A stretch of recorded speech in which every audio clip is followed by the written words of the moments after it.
Nah, ini ada lagi teknik visualisasi ya, termasuk jenis visualisasi, tapi yang lain yaitu scatter plot.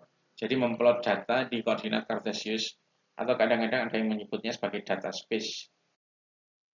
Nah, ini contoh plot data. Jadi pengukurannya itu adalah ngambil data dari 3 jenis bunga iris versicolor, stosa, dan virginica. Nah, di sini ada keterangan warnanya ya. Untuk stosa itu yang hijau, stosa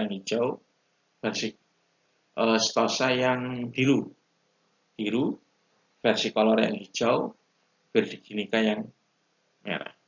Kemudian datanya diplot ya. Nah, ngeplotnya kalau misalnya pakai data yang 4 dimensi, data yang diambil kan ada 4 atribut ya. Petal width, petal length, sepal width. Kalau dijadikan satu tentu nggak bisa. Sehingga di sini diplot pasangan dua-dua ya. Contoh seperti yang ini. Nah, yang diplot adalah petal width dan petal length. Ya. Untuk yang ini sepal width dengan petal length. Untuk yang ini sepal length dengan sepal width. Seperti itu ya. Nah, dari gambar hasil plotnya, nah, itu kan kita punya gambaran sebenarnya. Ya, ada hal yang bisa kita simpulkan di sini ya. Jadi kalau misalnya data yang diambil dari jenis yang berbeda, Anda lihat bahwa kalau diplot di koordinat kartesius itu mereka akan berkumpul di tempat yang berbeda ya. Contoh misalnya yang ini ya, yang ini. Yang diplot adalah petal length dan sepal width-nya.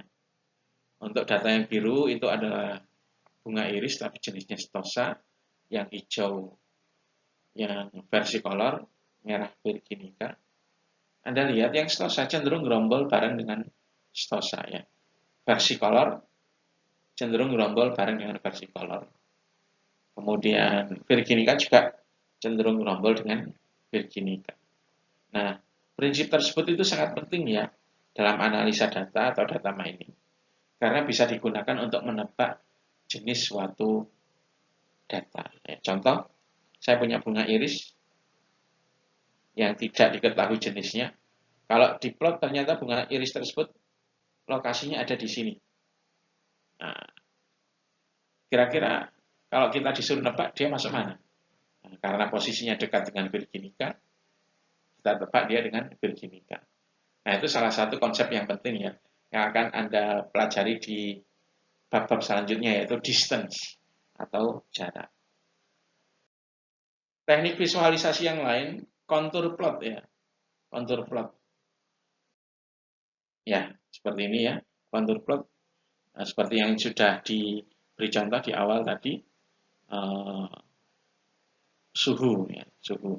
Jadi di sini data yang masuk adalah koordinat, kemudian suhu. Nah, juga warna. Warna digunakan untuk membedakan suhu. Nah, suatu titik atau koordinat tertentu itu punya suhu tertentu ya. Makin tinggi suhunya, maka warnanya itu cenderung merah, menuju ke merah. Makin rendah menuju ke biru. Nah, sehingga dengan melihat ini secara instan kita bisa memahami tempat-tempat mana saja yang suhunya lebih tinggi ya, daerah sekitar Khatulistiwa. Nah, kalau kita hanya menerima data printout koordinat dan printout suhu dalam Celsius, nah tentu kita akan sulit memahami datanya.